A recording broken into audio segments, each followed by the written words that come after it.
Hello everybody, MightyNifty here, and today I am going to show you my top 10 changes that I want to see in Pokemon. Pokemon is one of my favorite franchises in all of gaming, and let me just say, I think it is doing great. I'm not saying that these changes are going to take Pokemon from a terrible game to a great one.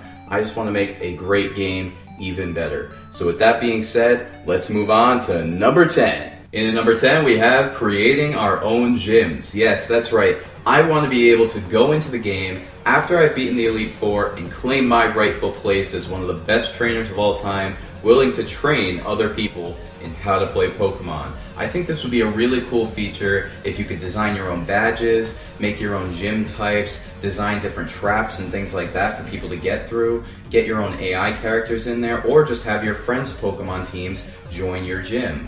And then, if you could go online and battle different gyms that other people have, I think this could be a really great feature and a lot of fun. And at number 9, we have choosing your own starting town. Yes, I don't want to start in some little hodog town and then move to the whatever copy of Viridian City this generation has, and I don't want to come back and have to end up in this stupid town and just keep going through a forest. Then you go here, then you go into swim, and then you can go to a water place.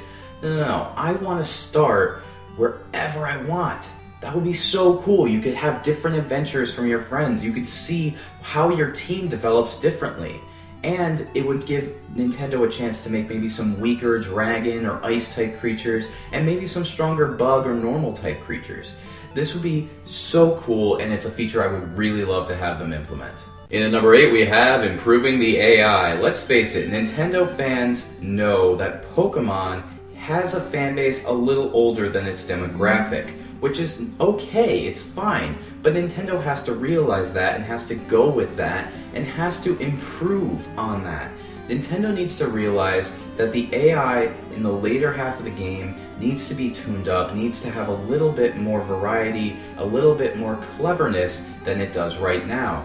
And if they do tune it up, I would really enjoy to finally have a challenge when I face the Elite Four, or even just some post-game content, incredibly hard AI, just something that would be crushing to the average person. I think that would be really cool, just for people who want a challenge without having to fake one like a Nuzlocke challenge. In at number 7 is an egg incubator. Now don't go thinking I stole this idea from Pokemon Go. Get out of here. You're a terrible game. You're a decent app, but you're a terrible game. You know what you did, Niantic. Anyway, an egg incubator in my world would be something along the lines of like a little oven. You throw your Pokemon in, kind of like you do with the PC, and then the eggs just hatch after a certain amount of time. Now obviously if they wanted to make it so that by walking, or even walking in the real world with a Pokewalker, you could hatch them faster, or even cooler is if they integrated it into Pokemon Go. But if you could just shove them in the oven and just let them do their thing while you do other stuff in the game, I think it would make everything a lot more smooth, a lot more fluid, and a lot more fun. So with that being said, egg incubator, I think it'd be a really great idea. Number 6 is something that everyone has wanted since Pokemon Red and Blue. No more HMs. It is so antiquated. It is so old. I have no clue why Nintendo has this huge hard-on for HMs. It's like you don't need them. Instead, why not have the player get some key items and use those? Maybe get some hedge trimmers to cut down the trees, or maybe get a surfboard to surf. That would be kind of fun. That would be kind of cool. That'd be kind of neat. Instead, you have to waste a slot for one of your Pokemon's attacks. A Pokemon that you're supposed to be connected with, you're gonna have an HM slave in almost every game.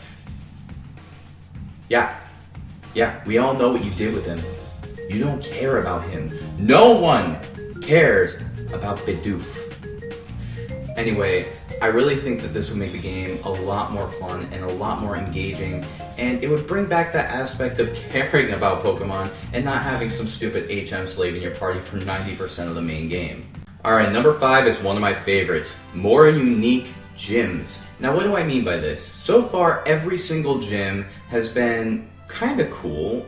Usually they have like some traps, some trainers, and there's one problem. There's one thing that has never changed. Every gym is based on a certain type. That's really boring. That's really repetitive.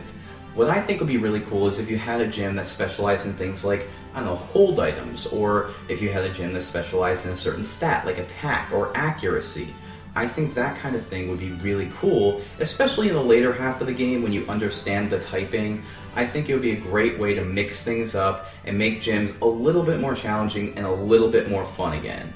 In at number 4, we have different starter type trios. Yes, I am so sick of water, grass, fire. I know that they're not going to implement this change into Sun and Moon, but in some Pokemon game, I really hope they do soon.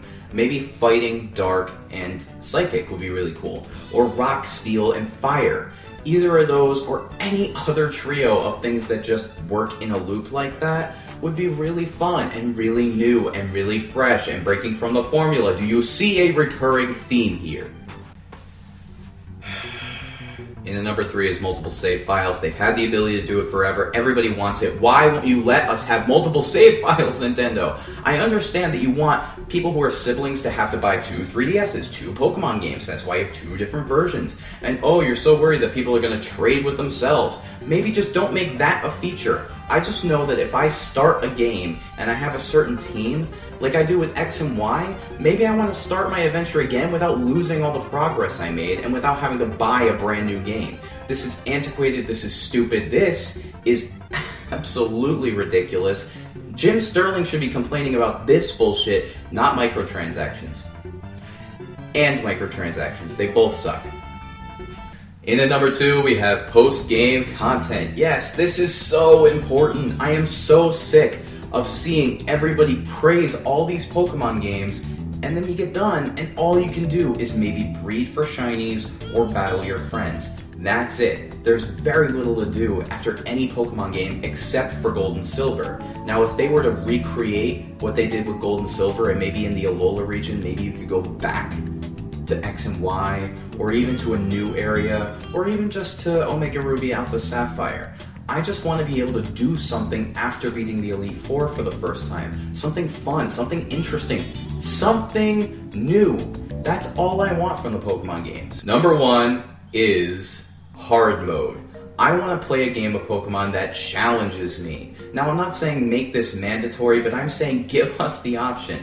I'm also not saying to go with the Nuzlocke step. That would go against everything Nintendo has wanted from the Pokemon franchise since its inception.